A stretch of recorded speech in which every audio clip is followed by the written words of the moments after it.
అజయ్ తీసుకో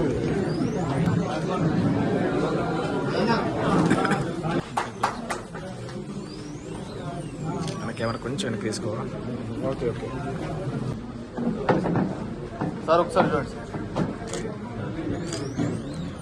ఆ రోజు నుంచి 16వ తారీఖు వరకు స్వదేశీ మేళా కార్యక్రమాన్ని మనం నిర్విఘ్నంగా దిగ్విజయంగా జరుపుకోవడానికి మనం అన్ని రకాలైనటువంటి ఆలోచన ముందుకెళ్తున్నాము.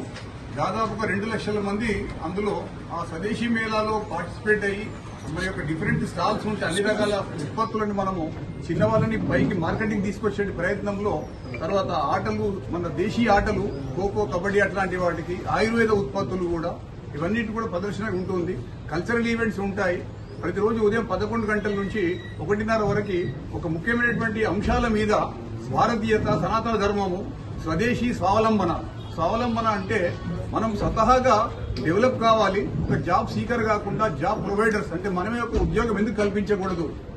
గతంలో మన ప్రపంచంలో భారతదేశము 32% జీడీపీతో మనం ముందుకెళ్ళినాము. అలాంటిది వివిధ కారణాల వల్ల అంటే వివిధ దేశాలు మన మీద అటాక్ చేయడం వల్ల మనం ఒక బానిసత్వానికి లొంగిపోయి జాబ్స్ అని ప్రయత్నం చేస్తున్నాము. జాబ్స్ అని కాకుండా మనం స్వతహాగా ఎందుకు పైకి రాలేము, ఎందుకు వ్యాపార అభివృద్ధి చేసుకోలేము, స్వతహాగా వృత్తి ఎందుకు చేసుకోలేము. చాలా విషయాల్లో చాలా వాటిల్లో చాలా ఖాళీలు ఉన్నాయి. అవి అందరూ కూడా మనం ఆలోచించి జాబ్ ప్రొవైడర్స్ గా మేము ముందుకు రావాలనేటువంటి ఆలోచన ముందుకెళ్తున్నాం. ప్లాస్టిక్ ఫ్రీ జోన్ అంటే అంబేద్కర్ స్టేడియం ని ఆ పర్టికులర్ సమయంలో ఆ 6 రోజులు కూడా ప్లాస్టిక్ ఫ్రీ జోన్ కింద ప్రయత్నం చేస్తున్నాము.